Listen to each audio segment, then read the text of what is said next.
வணக்கம், இது நிலா கிச்சன். இன்றைக்கி நாம் ஒரு இன்ட்ரெஸ்டிங்கான ரெசிபி தான் பார்க்க போகிறோம்.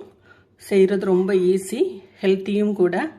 இப்போ இது எப்படி பண்ணலாம் அப்படின்னு சொல்லிட்டு பார்க்கலாம். குழந்தைங்க ரொம்ப விரும்பி சாப்பிடுவாங்க. இதேமாரி நீங்கள் செஞ்சு கொடுத்தீங்கன்னா. ஸ்டார்ட் பண்ணுவோம். அதுக்கு முன்னாடி நம்மளோட சேனலை எல்லாருமே சப்ஸ்கிரைப் பண்ணிவிடுங்க, லைக் பண்ணுங்கள், ஷேர் பண்ணுங்கள், கமெண்ட் பண்ணுங்கள். வாங்க இப்போ வீடியோக்குள்ளே போகலாம். 1 கப் அளவுக்கு கோதுமை மாவு எடுத்துருக்கு. தேவையான அளவுக்கு டேஸ்ட்டுக்கு ஒரு 1/4 டீஸ்பூன் அளவுக்கு உப்பு சேர்த்துருக்கேன். இப்போ தண்ணி விட்டு 1 டீஸ்பூன் அளவுக்கு எண்ணெய் இதை விட்டு சாஃப்டாட்டு சப்பாத்தி மாவு பதத்துக்கு பிசைஞ்சு எடுத்துருவோம். மாவு சப்பாத்தி மாவு நல்லா சாஃப்டாட்டு பிசைஞ்சு வச்சாச்சு. இப்போ இதை திரட்டி எடுத்துடலாம். மாவு டஸ்ட் பண்ணிடலாம். மெல்லிசாக திரட்டி எடுத்துருவோம்.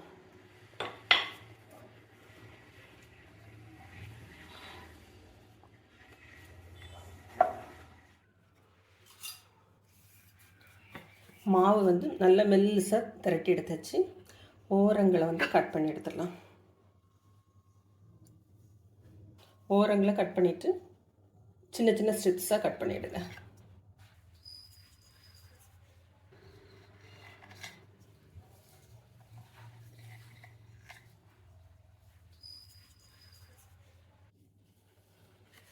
இது போல் எல்லாமே கட் பண்ணி எடுத்துருவோம். எடுத்துட்டு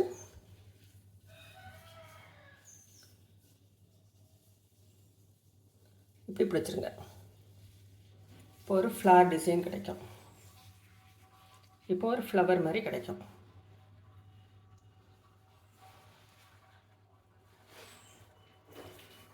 ஆப்போசிட்டில் 2 எட்ஜஸும் பிடிங்க.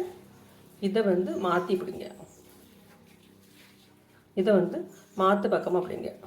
அவ்வளோதான். இது போல் எல்லாமே உருட்டி வச்சுருங்க. இப்போ அடுப்பில் தண்ணி வச்சு அது கொதிக்க வச்சுருக்கு. நல்லா பாயில் ஆயிடுச்சு தண்ணி.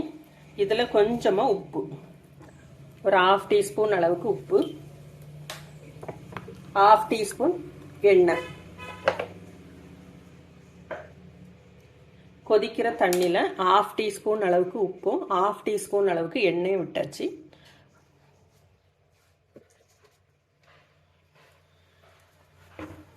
இதை ரெடி பண்ணி வச்சுருக்கிற எல்லாத்தையும் இதில் உள்ளே போட்டுடலாம். பாயில் ஆகட்டும்.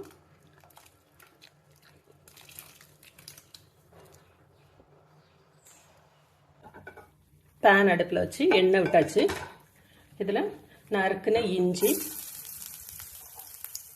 வெங்காயம்,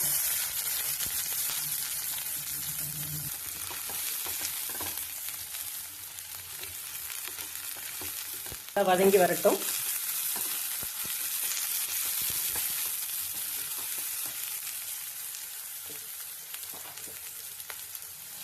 ஒரு டீஸ்பூன் அளவுக்கு டொமேட்டோ சாஸ்,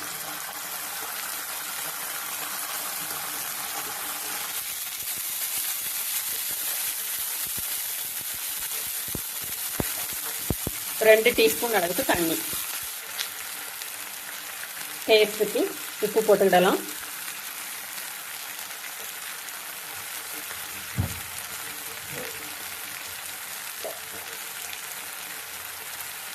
½ டீஸ்பூன் மிளகு பொடி. ஹோம்மேட் பாஸ்தா நல்லா ரெடி ஆயிடுச்சு. நல்லா கீழே போட்டது எல்லாமே நல்லா வெந்து மேலே வந்துச்சு. இதை இப்போ எடுத்துடலாம். தண்ணி வடித்து எடுத்துருவோம். நம்ம வேக வச்சதெல்லாம் இதில் தட்டிடலாம்.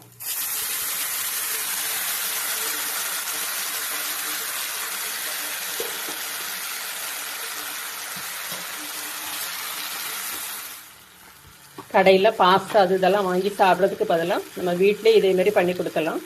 குழந்தைங்களுக்கு இதுக்கு மேலே சீஸ் போட்டு கொடுங்க. பெரியவங்க அப்படியே சாப்பிட்டுடலாம். கட் பண்ண கிரீன் சில்லிஸ், டொமேட்டோ,